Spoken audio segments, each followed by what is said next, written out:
আসসালামু আলাইকুম রহমতুল্লাহ। সবাই কেমন আছেন? আশা করি ইনশাল্লাহ সকলে অনেক অনেক ভালো আছেন। আল্লাহ তাআলার রহমতে আমি অনেক অনেক ভালো আছি।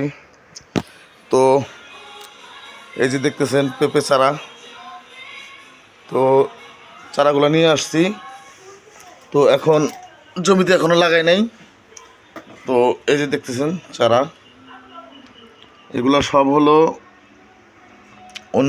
উন্নত জাতের গ্রিন লেডি হাইব্রিড চারা। তো এখানে মোটামুটি 350টা পেঁপে চারা নিয়ে আসছি। তো ওখান থেকে বলে দিয়েছে যে চারাগুলা 2টা দিন শ্যামার মধ্যে রেখে দিতে, তারপর সকাল বিকাল হালকা পানি দেওয়ার জন্য।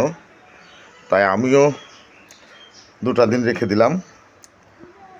আগামীকাল আল্লাহ তাআলা যদি রহমত করে তাহলে জমিতে রোপণ করব।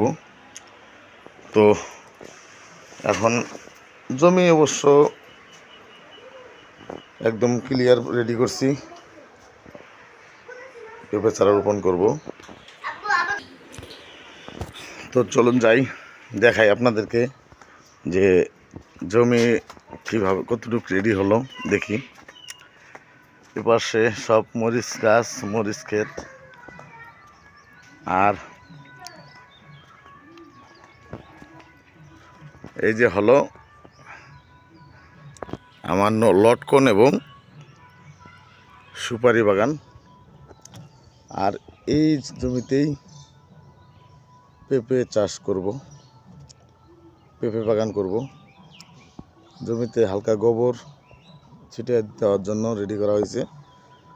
আর জমি আগাছা মুক্ত একেবারে হয়ে গেছে, পরিষ্কার করে ফেলছি। তো এই জমিতেই আমি পেঁপে চাষ করতেছি। সকলে খাস করে দোয়া করবেন যেন পেঁপে চাষ যেন আল্লাহ তাআলার রহমতে ভালোভাবে করতে পারি, এই হলো বিষয়। তো যাই হোক, ভিডিওটি আর লম্বা করতেছি না। সে ভালো থাকবেন, সুস্থ থাকবেন। আল্লাহ হাফেজ।